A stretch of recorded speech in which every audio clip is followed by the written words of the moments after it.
तो हेलो दोस्तों, मैं हूं आपका होस्ट लक्की। जैसे कि आपको पता है, मैं डेली हॉरर स्टोरीज आपके लिए लाता रहता हूं। आज की हमारी कहानी है हॉन्टेड प्लेस गुजरात की। गुजरात के सूरत के पास एक अरेबियन सी के किनारे एक जगह है जिसे लोग आज भी अजीब नज़रों से देखते हैं। इस जगह का नाम है डुमास बीच। दिन में यहाँ सब कुछ नॉर्मल लगता है। समुंदर की लहरें, दूर तक फैला काला रेत जैसा बीच और घूमने आए लोग।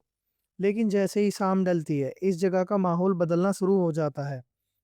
लोकल लोगों के बीच बहुत पुरानी बात चलती आई है कि दुमास बीच के आसपास का इलाका पहले शमशान या अंतिम संस्कार की जगह हुआ करता था। इस वजह से कोई सालों से यहाँ माना जाता है कि रात के वक्त कुछ अजीब महसूस होता है। कुछ लोग कहते हैं हवा में फुसफुसाहट सुनाई देती है, कुछ बोलते हैं कि पैरों की आहट होती है, और कुछ का मानना है कि अंधेरे में कोई साया साथ चलता है। यह कहानी है दो दोस्तों की, रोहित और समीर। दोनों सूरत घूमने आए थे और उन्होंने बहुत बार दुमास बीच के बारे में सुन रखा था। पहले तो दोनों ने इन बातों को मजाक समझा। उन्हें लगा लोग बस हवा बना देते हैं। एक शाम दोनों ने सोचा कि चलो देखते हैं, आखिर इस जगह में ऐसा क्या है।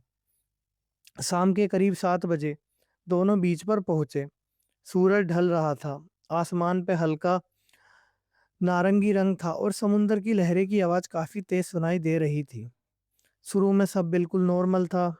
लोग थे, बच्चे थे, कुछ फैमिलीज भी थीं। रोहित हंसकर बोला, भाई यही है वो हॉन्टेड बीच, मुझे तो सब नॉर्मल लग रहा है। समीर ने भी हंसकर हाँ में हाँ मिलाई, लगता है लोगों ने फालतू में हवा बना रखी है। लेकिन धीरे धीरे अंधेरा बढ़ने लगा।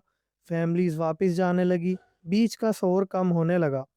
अब सिर्फ हवा की आवाज थी, लहरों की तरकराहट थी और दूर दूर तक फैला अंधेरा। रोहित ने कहा, चल थोड़ा आगे चलते हैं, वहां ज्यादा सन्नाटा लग रहा है। दोनों बीच के उस हिस्से की तरफ बढ़ने लगे जहां लोग लगभग जा चुके थे। रेत पर चलने की वजह से उनके पैर हल्के धस रहे थे। हर कदम के साथ चर चर की आवाज आ रही थी।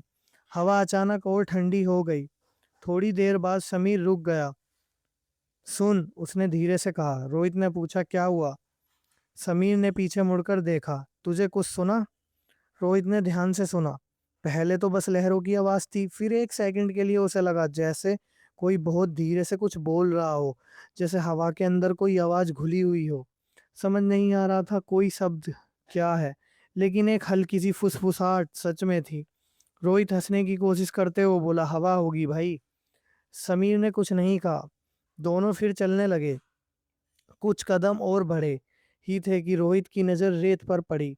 उनके पैरों के निशान साफ दिख रहे थे, लेकिन उन निशानों के साथ एक और लाइन चल रही थी। रोहित रुक गया। समीर, उसकी आवाज हल्की सी कांप गई। हम दो ही हैं ना? समीर ने नीचे देखा और उसका चेहरा सफेद पड़ गया।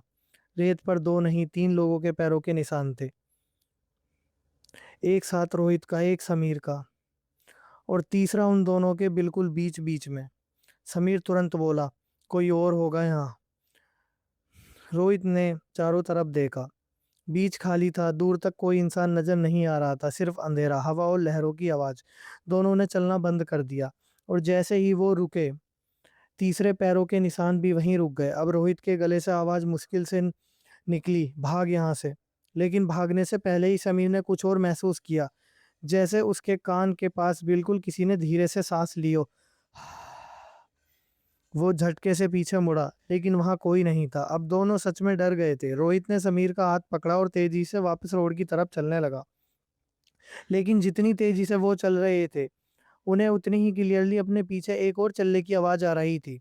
4 कदम उनके और पांचवी आहट किसी और की। रोहित रुका, आवाज रुक जाती है। वो चलता, आवाज फिर शुरू हो जाती। समीर अब ऑलमोस्ट रोते हुए बोला, मत रुक, सीधा चल।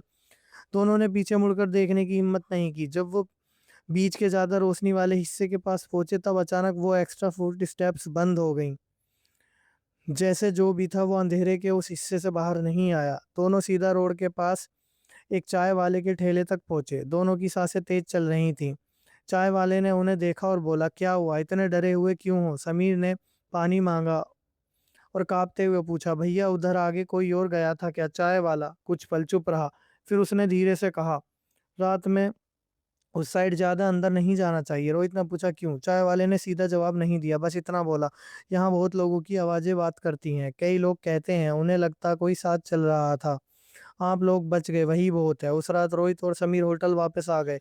दोनों ने कोशिश की कल किसी कल किस बात को मजाक में उड़ा दे, लेकिन उनके चेहरे पर डर अब भी था।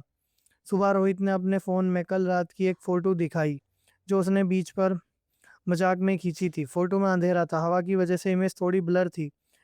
समीर उसमें सामने खड़ा था, लेकिन समीर के पीछे थोड़ा-सा साइड में एक धुंधला-सा आदमी जैसा शेप भी दिख रही थी। ना आँखें क्लियर थी, ना चेहरा, बस एक खड़ा हुआ साया। रोहित ने बिना कुछ बोले फ़ोन समीर को दे दिया। समीर ने फ़ोटो देखी और तुरंत फ़ोन नीचे रख दिया। दोनों ने उस फ़ोटो को दोबारा कभी नहीं खोला। आज भी डुमास बीच पर लोग दिन में जाते हैं, तस्वीरें लेते हैं, घूमते हैं, सब कुछ आम लगता है, लेकिन रात के बाद जो कहानियाँ ज़िंदा हो जाती हैं, उनका सच कोई पकड़ नहीं पाता। हो सकता है ये सब बस हवा, अंधेरा, डर का खेल हो, या हो सकता है कुछ जगह ऐसी होती हैं जहाँ गुज़रा हुआ वक़्त पूरी तरह कभी जाता ही नहीं, और दुमास बीच शायद उन्हीं जगहों में से एक है। कभी-कभी समुंदर सिर्फ़ लहरें नहीं लौटाता, कभी-कभी वो कुछ और भी वापस भेज देता है। तो ये थी आज की कहानी, कैसी लगी? ऐसी रियल हॉरर स्टोरीज़ के लिए आप मेरे चैनल को सब्सक्राइब करो, लाइक करो, थैंक यू। आपके साथ भी ऐसी कोई स्टोरी हुई है तो नीचे दिए डिस्क्रिप्शन में दिए गए मेरी मेल आईडी पर मुझे कॉन्टैक्ट कर सकते हैं, अपनी स्टोरी शेयर कर सकते हैं। थैंक यू, ध्यान रखो, बाय, टेक केयर।